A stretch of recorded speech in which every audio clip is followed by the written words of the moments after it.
Uh, Ronnie is on today as well and has deep technical understanding of this. As we look at adopting newer technologies, look to us, the simulation lab, to be able to support you both in your pedagogical implementation of this technology as well as the technology support. Janice, Ronnie, would you like to add anything? No, so I've been doing a lot of research and taking a lot of classes about virtual reality. And again, we're not using it to replace our current simulation, but we're using it to augment what we have. And so it's been really exciting. We've purchased a couple of headsets, so if you are interested in just checking it out, feel free to come talk to me or Ronnie. We can set you up so you can try it out. But again, this is just to kind of augment, and we're trying to look at how we can implement it, especially with the new essentials coming on board. So we're trying to figure out how to merge those two together. And the only thing I'd like to add is that, I've been working with virtual reality technologies for a number of years now, and a lot of the aspects of it had been based on gaming, but I also saw the future potential for learning applications, and I've been seeing a lot of those flourish within the past couple of years, and they are quite amazing. One, for the immersiveness, and two, for the kind of deeper learning experience that you don't quite get anywhere else. It's a very new and emerging technology, but it's also very, I would say, a great tool for really kind of combining what you already do with something that could be utilized to help further skills and strengthen understanding. So yeah, I look forward to hearing everything about Oxford's product again, and then just kind of seeing what questions you all come up with that maybe I never thought about. But this is a very exciting time, and I'm really looking forward to more immersive type learning like this in the future. Thank you, Ronnie. What I'd like to do is introduce the Oxford medical team. Noelle Rose is the account representative who has deep expertise across this space, and her colleague, Dr. Christine Lippincott, who has a PhD in nursing informatics, as well as a clinician. Noelle, we'll turn it over to you, and go ahead and take over the screen too. Of course. Well, welcome everyone. It's great to have everybody here. I recognize a few faces, so it's nice to see you again. Like I said, or like Jonathan said, I have Christine with me. She's going to be able to help answer questions as well. So my thought was to give you kind of the overview of Oxford Medical Simulation and really get into it and kind of show you how it works. But I do want to leave a lot of space for questions, because I do feel like that's where we're going to learn the most. To me, it's not very formal, so feel free to write a message in the chat or whatever, and we can look them over, or stop me if something's super confusing. Happy to answer questions along the way. So I'm just going to share my screen here and go into my mini. Okay, so I'm not going to bore you with too many slides. I'm just going to do kind of a little bit of an overview of our platform and kind of how it works. I don't know how many of you have actually been in a headset before, whether it's playing Beat Saber or learning how to play ping pong, but obviously VR is used for several things. With Oxford Medical Simulation, we've been around for over 7 years, and when you look at the VR space, we've actually been around for quite a long time. So our platform has grown significantly since I've started, which was 3 years ago. What you're looking at right now is kind of our structure. So I'll talk a little bit about this, and really we'll get into actually getting into the web app side of things so you can see how it all functions. But really how we're structured is that we have our learning management system. So this is our own LMS system. This is where those learners will get in, access the scenarios that you want them to run. They will run through that scenario. And that's also a place where they're going to see their feedback and they're going to see their analytics. And we'll talk a little bit more about that as well. Faculty also uses this LMS system. They can go in on their view and see, their group or their cohort and see how they're doing, look at specific students and see how many times they've gotten into a certain scenario, if they've done better the second time versus the first time. So there's a lot of things that you can do in this system. Another thing that we can do is integrate with your own learning management system. So like Canvas. So that is something that we will work on to integrate with. If you look over to OMS Create, this is our scenario authoring platform. We'll talk a little bit more about this and kind of how it works, but it truly is being able to create your own scenarios. And this was something that was just released. Now, if you look at the middle portion, this is obviously the biggest thing that we can talk about here. So these are the different types of scenarios that we offer. When you look at the box that says individual, this is truly going to be a student getting into the scenario by themselves. No one else is in that virtual space with them. And they're going to be running through the scenario with a virtual patient and a virtual nursing assistant or nursing preceptor, depending on the types of scenarios that you run. This is our largest library. I can kind of talk about the different libraries that we have, but this is going to be the most scenarios that we offer. When we move over to interprofessional, that is going to be our multiplayer scenarios. Multiplayer just means you can have more than one person in that space. So very IPE.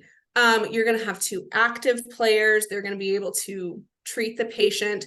But in this space, you can also have observers. So the observers can be faculty or other learners where they're watching what's happening in the room. Then we move over to hand interaction. This is procedural.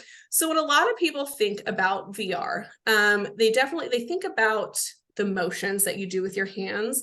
And so this is kind of what that hand interaction is. So for the procedural ones, we have, let's say, male indwelling catheterization.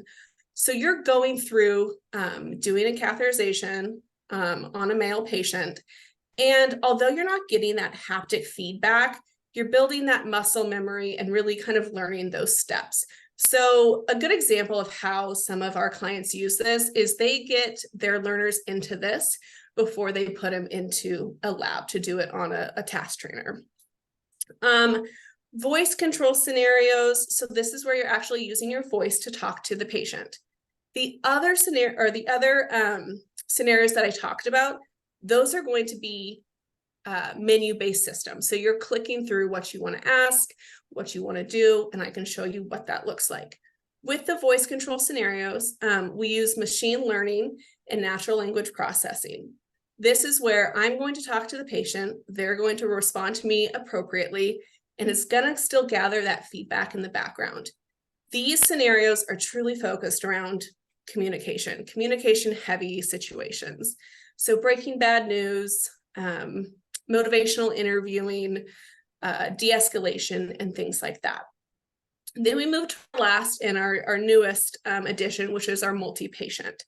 Multi-patient is going to allow the learner to work up to treating 5 patients at a time.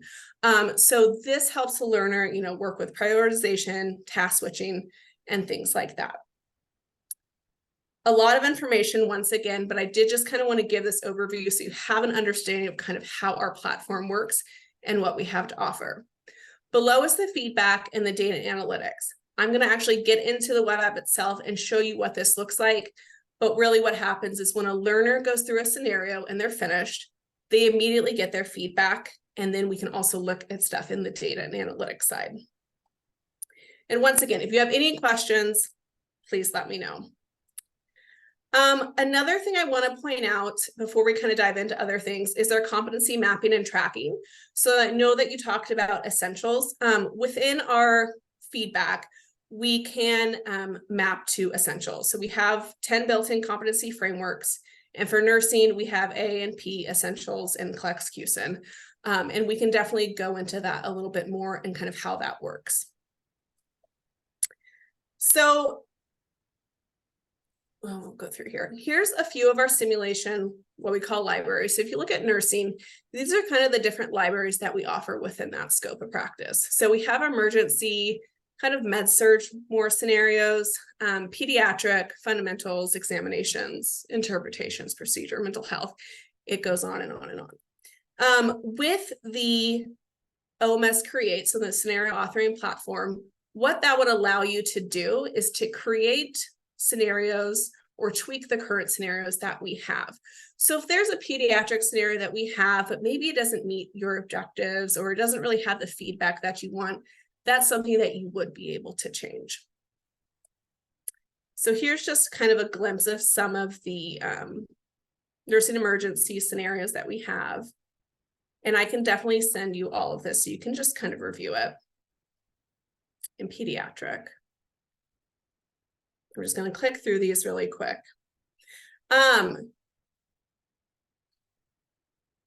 So that's, once again, very broad overview of kind of what we have to offer. When we actually get into the web app and where we access the scenarios, your learners can get into it on screen. So they can even run a scenario on screen. So let's say you have learners that just can't tolerate being in a headset. Our scenarios are offered on screen. So where I am right now is where you can have a learner get in, run through the scenario, and then they can also view all of their feedback and things like that. So I'm actually in faculty right now. So let me hop out. And Noelle, if it's okay, I just wanted to add that with the interprofessional scenarios, what's really powerful is that your students can be on different Wi-Fi. So that means they can be distant and remote. So you could have one person on campus using a headset. Another person could even be at home on a laptop. They don't have to physically be together sharing Wi-Fi, which really makes it great for collaboration between different schools. All right, so real quick, just to kind of piggyback on what you just said. So they would be able to do the exact same scenario with the different platforms, one headset, one regular computer in 2 different areas.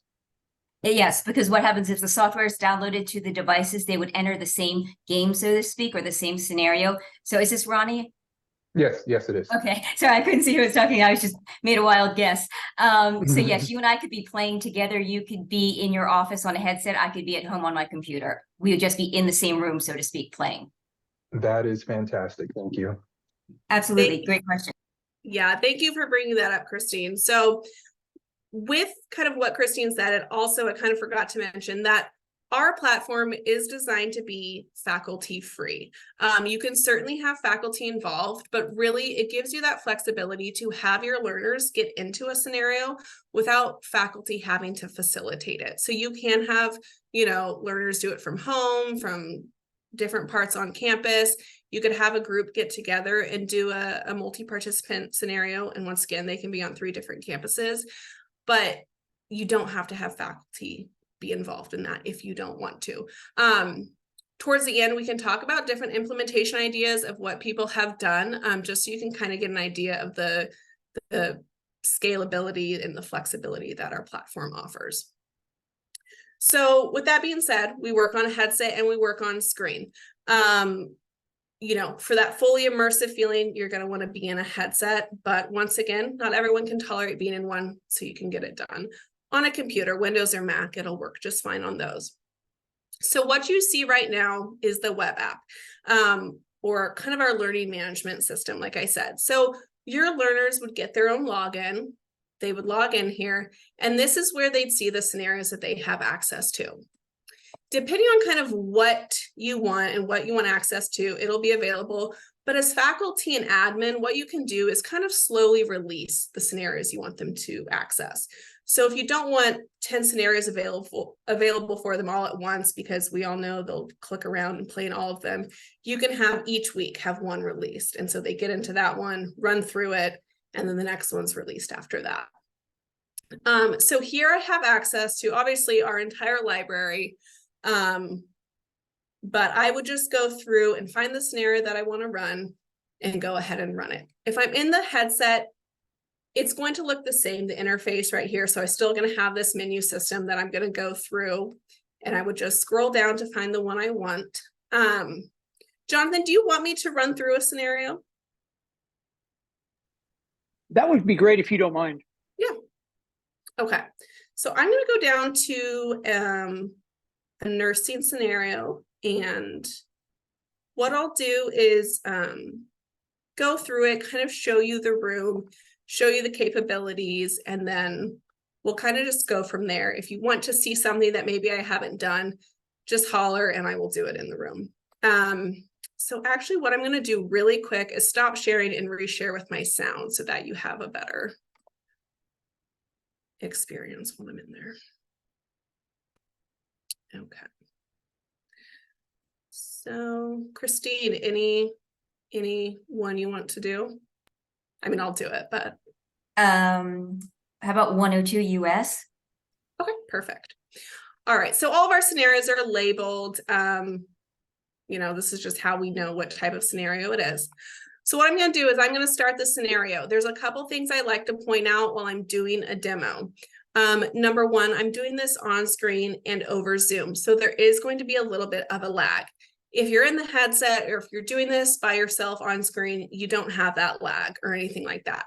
Number two, there's background noise. The background noise is meant to be there as kind of the sounds of the ER. So really when you're in that headset, you're fully immersed. So you'll hear that, you'll just kind of hear people talking, but that's meant to be there. So I'm going to go ahead and start.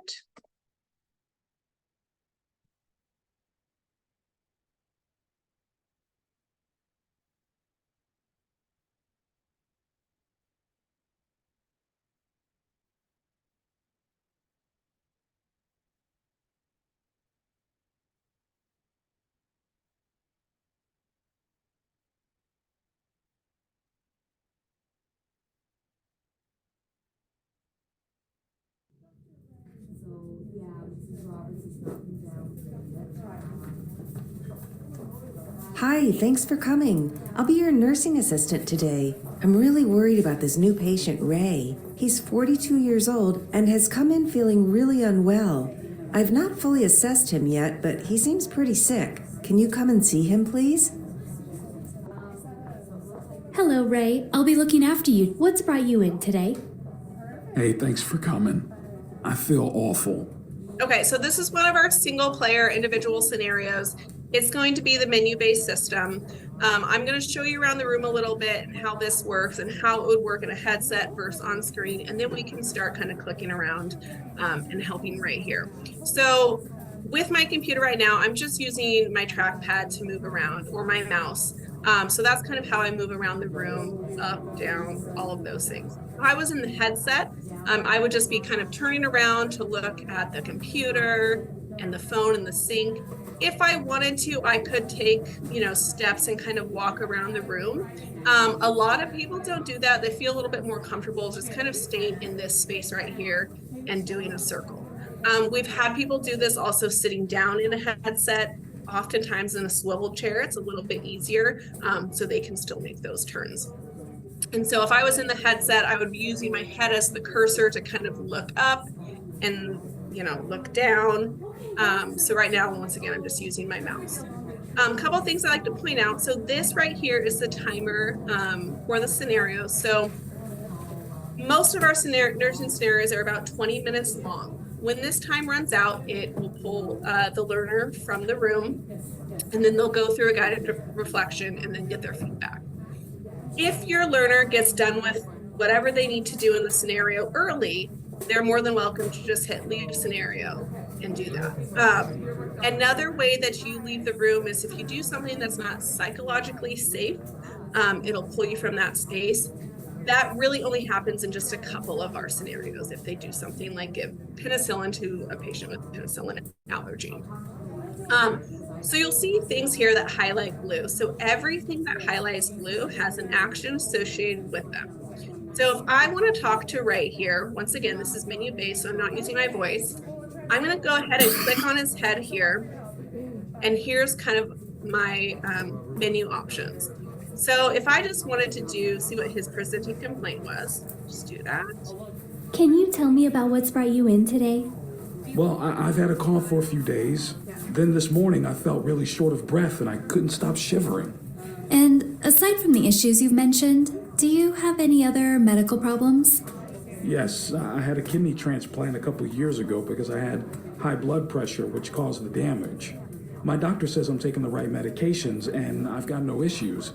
Other than that, I'm fine. I've never had any problems with my heart or lungs.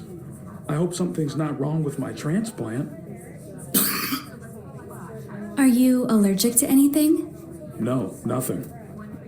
Okay, so Blood pressure has been taken, but you can recheck the patient's blood pressure at any time using the monitor. as you can see, I could kind of stack questions, what I wanted to ask. And while I'm talking to him, I can also be putting him up on the monitor. So things that you would do at bedside in real life, you could do in this scenario. So I can continue to ask him questions. I can start doing examinations. I haven't washed my hands yet, so I'll go over there, even though I'm sure I'll already get dinged for it. We'll go ahead and wash my hands. Once again, I'm selecting that I need to do this. My hands aren't doing the motion. So these scenarios are really focusing on critical thinking, clinical reasoning. I can always go to the computer here as well, and I can look at his EMR, so I can look at his medical history. A screen's gonna pop up.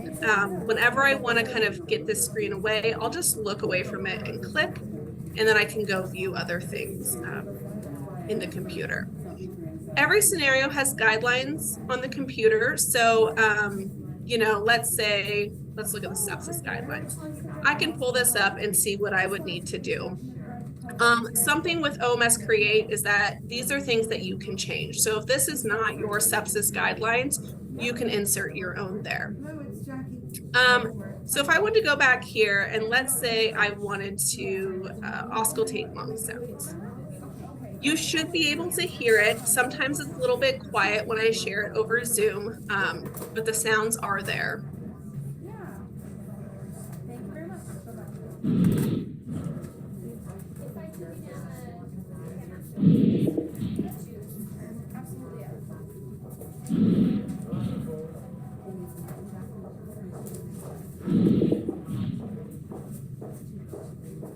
So not sure if you heard them or not, but they were there. If you were in the headset or doing this by yourself, you would be able to hear them. So I can continue to do other examinations. I'll just kind of show you what we have. So if I look at other exams here, we have an ENT exam, leg exam. I can do an abdominal exam, things like that. I would put his pulse ox on right now, but the monitor will just keep beeping and we'll get a little bit of alarm fatigue. So we'll hold off on doing that right now. A couple other things, we have our bedside test. So if I felt like Ray needed IV access, I could go here and let's say insert IV access. I do not have a clinical background, so I'm sure all of you are thinking, what in the heck are you doing? So I'm just kind of showing you a few of the things that you can do in the room and kind of show you what they look like. So once again, my hands aren't doing this, but it's knowing that I need to start an IV on Ray there. If I felt like I wanted to delegate some tasks to the nursing assistant, I can certainly do that. So if I needed her to do something, I could go ahead and do that. Once again, I'm not being the best nurse right now,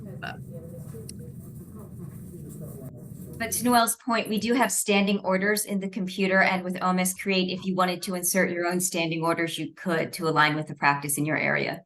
Glucose is 99 milligrams per deciliter in normal range. So if I put his pulse ox on and let's say it was 90, I could go over here, decide how much oxygen I want to give him, and I should see that go up. So once again, I'll put him on the monitor here in just a few when I'm kind of done talking. So once again, we have these things behind us. So this is the med cabinet. So whenever I call the medical team, give my SBAR, hopefully I've done everything, done enough. They'll put the orders into the computer. Then I would come here to the med cabinet and find the medications that they want me to give. So they're all alphabetized in the nursing scenarios. And so I would just click which one was appropriate. If I go to the phone here, these are the different departments that I can call. So not all of them are going to be helpful, but they're there if I feel like I need to call them. For delivering an SBAR, I would click on this, and it's still going to be a menu-based system, but following the SBAR. So I haven't done enough, so they would just tell me that I need to do more, but I'll show you what it looks like here. Let's see.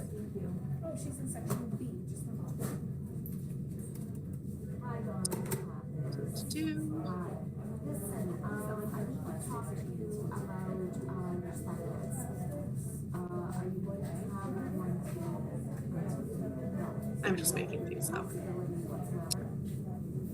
Okay. Let's see what they say. So from Ray's vitals, it sounds like he is quite unwell. It looks like he needs some oxygen. Can you give him some? Make sure you ask about what's brought him in and try to examine him as well. That way we can build up a better picture of what's going on with him. You can call me back if you need me. Okay, so she politely told me that I need to do a few more things before calling her back and getting orders. So I'll go ahead and put them on the monitor now. And we could do a few more things and then go ahead and call the medical team back. And at that point, hopefully they You would can put record orders your in the vitals on the computer. early warning system chart on the computer at any time. Okay, so he's at 91, so I'll show you. I'll just do 4 meters.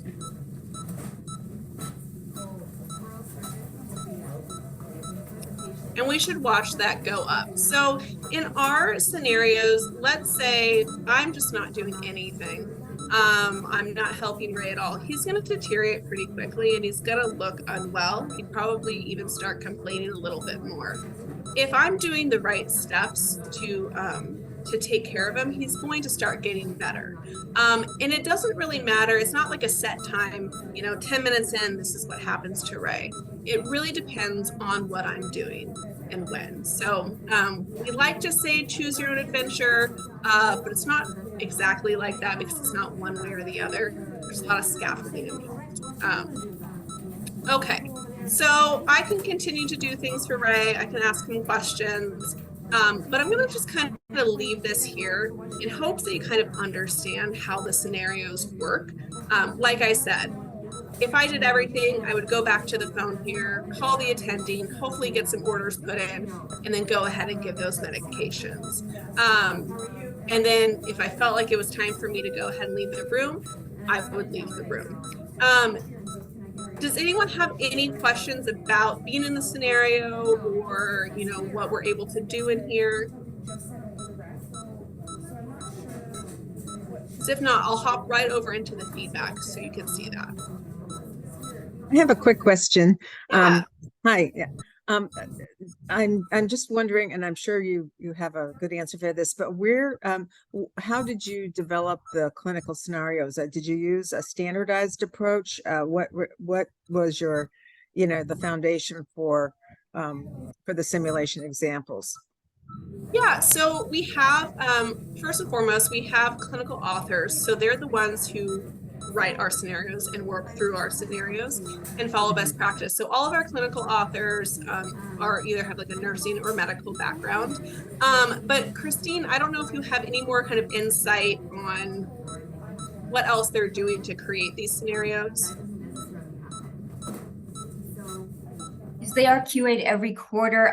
It's not following one set of standards per se. We do try to align with the competency frameworks that are most commonly used. So what competency framework are you using in your program? Well, we're working towards the AAC and Essentials. competency. Yeah, the essentials. Mm-hmm. Mm-hmm. So Yeah. that is a big part of it because we do the tagging for essentials for NCLEX, for example. Jack Pottles, our CMO, he actually sort of is the father of most of the scenarios, but yes, we do work with physicians, nurses, and we actually have respiratory on our staff as well, but there's not one particular resource that we're utilizing. Mm-hmm. And are these simulations done across the country? I see that some were done maybe in Europe and England and Yes. such. Yeah, Absolutely. Yes. International. OMS was founded in London and came across the Right. pond about 5 years ago. So when I was when Noelle asked which scenario, I said 102 US because we do have everything, of course, in the UK, and it's actually quite entertaining because let's talk about the Pyxis, so to speak, and we'll say, I shall fetch it from the medicine cupboard straight away. But yes, so we're in Europe. We are, let's see, we have, I believe, Australia, if I'm not mistaken. So on several continents as well. So I'm sure you adapt the scenarios based upon the practices in that particular country or environment. Correct. Scope of practice. That's actually why we have separate US and UK teams. Okay. Autonomy is different in different areas as well. Sure. And also to OMS Create, that's where you're able to adapt it. If there's a med that you prefer over what we have, you could switch it out. Okay. Thank you. Sure. Great question. Jonathan? Thank you. We appreciate the presentation. Can you talk about the editing capability? So if a scenario doesn't meet the faculty's needs or they want, can you talk about editing and full authorship capability of the cases? Yeah, so I'm going to do the best I can. It is brand new. It was just released. So I'll kind of talk about what we've known so far with what you can do, but it will grow from there. So when you purchase with us and you have the ability to have access to OMS Create, what that means is you will be able to change the current scenarios that you have access to or create your own. And when I mean create your own, you're really still pulling from this, let's say, I like to say it's like a grocery store. We have what we have, and you can pull the different like patients and equipment and things like that to build your own scenario. If there are things we don't have, so let's say a piece of equipment, they're like, we need this, or maybe a movement that you need, and we don't have it, that's something that our team needs to build for you in order to have access to it, if that makes sense. The way most people are using OMS Create is by taking our current scenarios and changing them and morphing them into what's going to work best for them. So the biggest thing really is editing the feedback. So if there are things in the feedback, which right now I'm on the feedback page, if there's things that you really don't want to be applied to the scenario and then really ding your students on, you can make those aspects neutral or remove them completely, so that it wouldn't affect their score. Things such as, like Christine said, guidelines, things like that that are in the computer, you can change those, vitals, all of those types of things. And then what happens is you create that scenario and you have it, and then you can share it with your learners. What's also really nice is that you can then share it, let's say, with your other campuses. You can also make it available to say, we don't care who you share it with, OMS. If other people want this scenario that we created, they can have it. If you don't want that, if you want to kind of keep it to yourself, you can certainly have that too. And you can even make kind of your own logo on it. So if you wanted to create a scenario and share it amongst the 3 campuses, that's something that you can do and have it available for all of them. Christine, I don't know if you have anything else to kind of add with the editing capabilities with OMS Create. Sure. If you want, I do have some slides I can show. Yeah. Create. I don't know if I have permission to share. And Kim, I think she has a question in the chat. At the moment, the settings for the scenario we have available are inpatient and 2 different venues, ED and med surge. And then there's also outpatient for ambulatory. We do already have mental health. And then roadmap, we don't have definitive guidelines, but we are looking towards the community setting as well as the home setting. But again, we don't have hard dates on those particular 2. But I've taken note of what you're asking, because literally every time we get a question or suggestion, it goes into a database, so to speak, and the ones that get requested the most will be the next thing that is worked on. So for example, the next OB scenario is going to be postpartum hemorrhage, because we get that request very, very often. So I hope that answered your question, Kim. And if I can Christine, share. also, there are a couple more questions, Ronnie and Janice. Oh, yeah. Oh, I'm sorry, I don't see the other ones. I apologize. They have their hands up. Ronnie, Oh, I don't know who had their hand up first. No, well, you get to play teacher. All right, I'll go ahead and ask this question. This actually is a question that Father Timothy asked yesterday when we were discussing virtual reality. For these scenarios that are based on the US, is there also an option to do some of these scenarios in another language, like Spanish or anything like that? So then if we have some bilingual students or anything who want to practice and then also kind of get the experience that they're working within their community, able to speak some other languages? And Christine, you might know more too. This question gets asked a lot, and with some of the capabilities that we have with AI, That's going to be a possibility with the natural language processing. You can also, from what I know, I don't know when this will be available, is kind of be your own voice actor, or create your own responses in the menu-based system. So as of right now, you would probably have to be the one to make those edits and do those translations. But I don't know when we would. Christine, do you know when? They've not given definitive, so currently it is only supported in, I'll say, British English or Continental English and American English. The most requested in the US is Spanish for the next language, but we do not have a definitive timeline on that. But Noelle's correct, you can. It would be on the client, though, to do literally voice clips pre-recorded in a different language. It is possible, but it would need to be your team doing that. But I mean, once again, it's something that we're working on. When it gets released, we don't know, but when it is, that is something that's available to our clients. So yeah, good question. Janice? I just had a question about, because I think you mentioned it earlier, but I can't remember. So in this scenario, let's just say you're putting in a Foley catheter. I know at other vendors, if we wanted to put a catheter and you just insert catheter and it just does it. In your scenarios, are the students, are they able to do the step-by-step procedure of putting, I mean, obviously they're not going to be doing the haptics of putting it in, but are they going to be able to do the steps of putting in that catheter? Yeah, so the scenario that I was just in, let's say I would put a catheter in that one, it would just be selecting to do it and then it would automatically happen. But we have our procedural scenarios. So that is where you're doing those motions. And we can kind of go through the roadmap of what's planning on being created in that library, but we do have male catheterization right now, with central line insertion and peripheral IV insertion and central line care will be next. Care, sorry. Yes, yeah.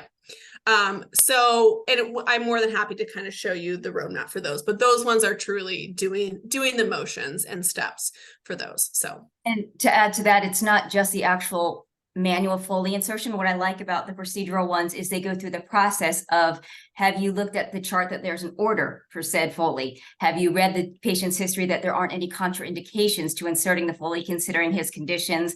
Have you consented the patient? Have you educated the patient? So it's the whole process, not just the manual muscle memory. Perfect, thank you. Absolutely. Ronnie?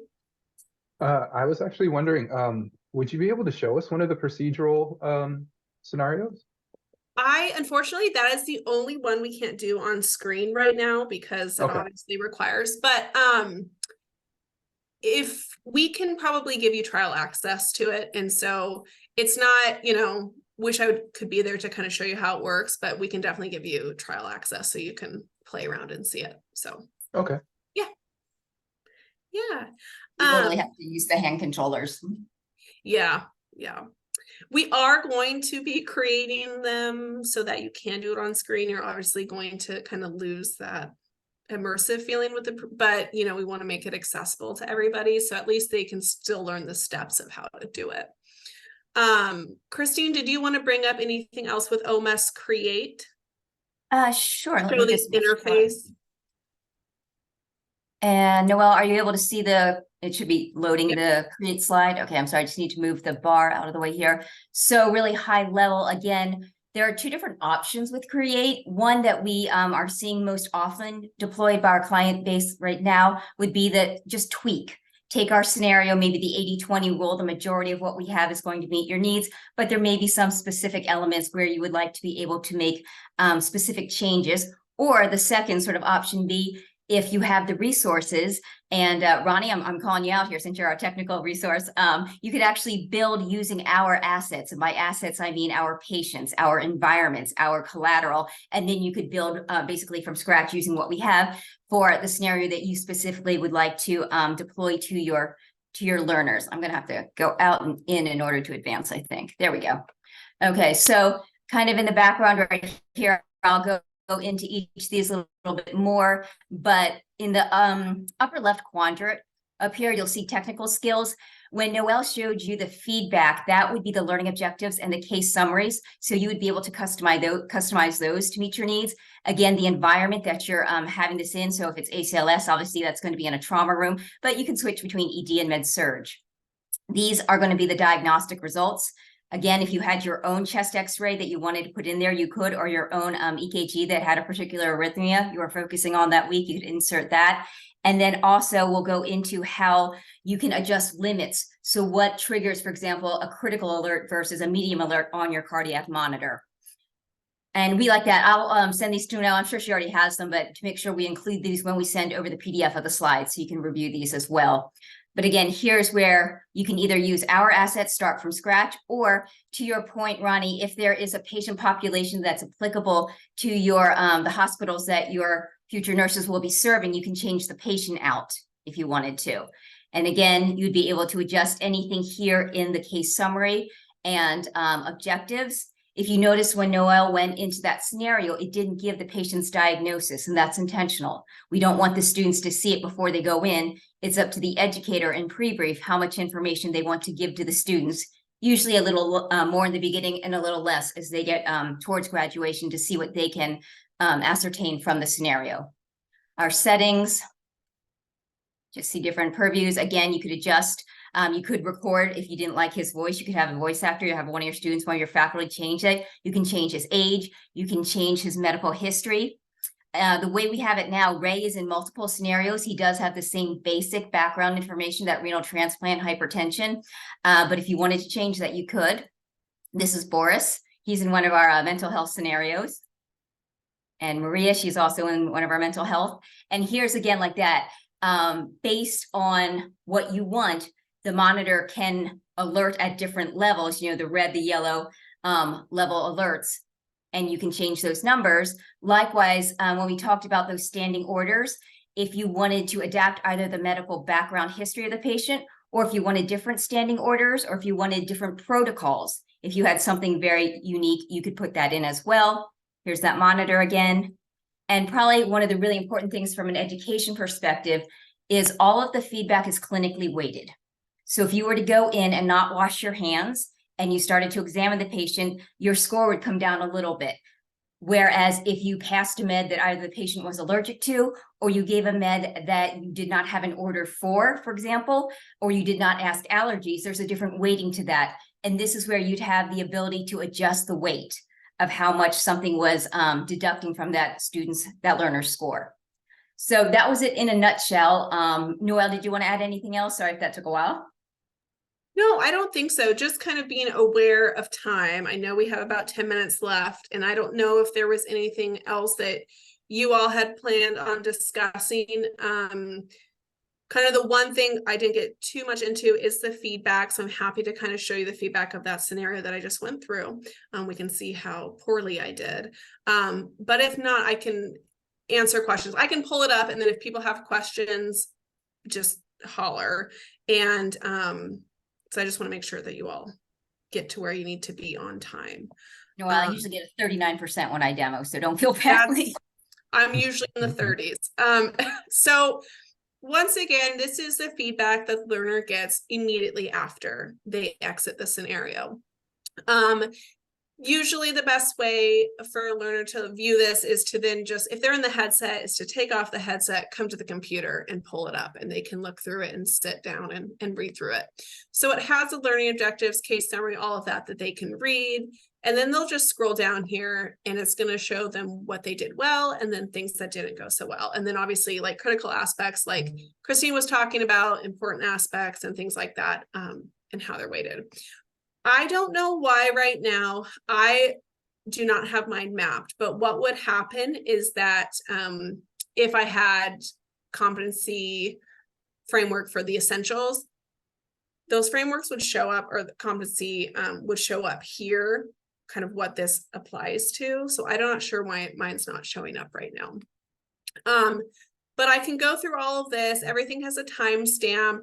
There's rationales under each of these. This is also something that you can change with OMS Create. So if you want to put in a different rationale or different literature that it links out to, you're more than welcome to change that. So then I can keep scrolling here. And I have my important aspects, additional, and then I'm going to get into the things that either I did do that wasn't appropriate or didn't do at all. So if it has an NA next to it, that just means I didn't do this at all. So I can continue to scroll down here. You can see all of the different things I coulda, shoulda, woulda done. Hey, got a 39%. So this is the clinically weighted score that we're talking about. That with OMS Create, you have the ability to kind of change things if you don't want your learners to, get dinged on certain things. And what's nice about our platform is you can have the learner run the scenario as many times as you want. As faculty, you're able to actually see how many times they got into the scenario and ran it and how long they've spent in the scenario.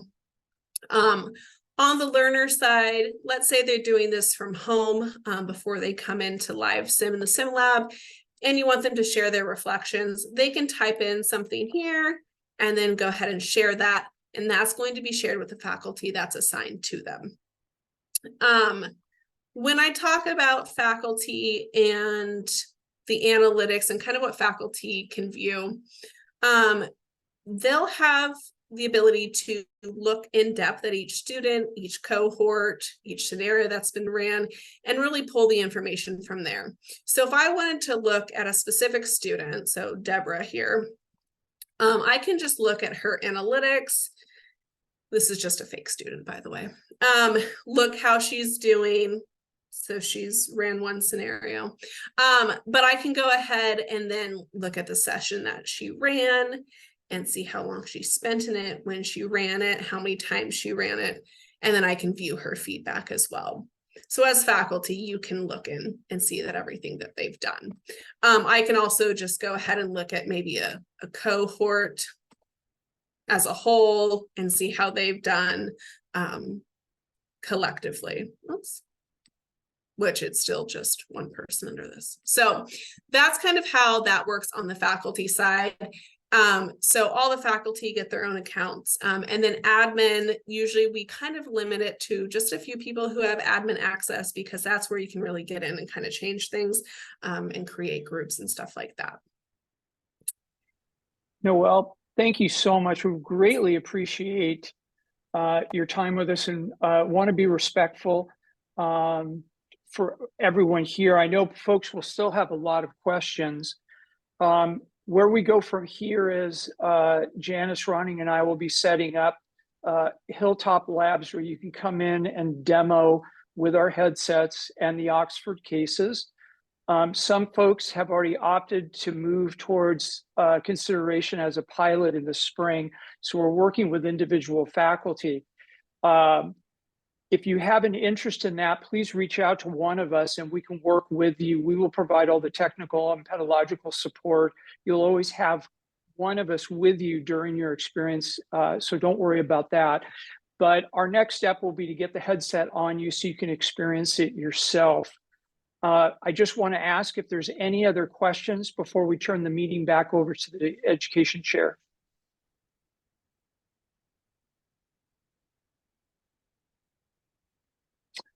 All right, well, we'll turn this back over to Sarah. Sarah, thank you so much for allowing us to kick off the first session for Lunch and Learn.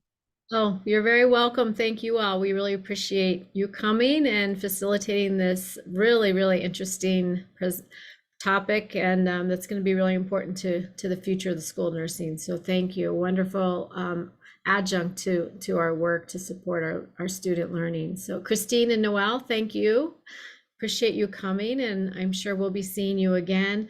Janice and Jonathan, we appreciate you. I have recorded this, and I will send the recording to Carolina, who will send it out to all faculty, and it will be in a newsletter. You'll be getting, as I promised, a notice later today about the AACN webinar tomorrow on leadership, mindfulness, and self-care. Being presented, and you can register from the link that I'll send you.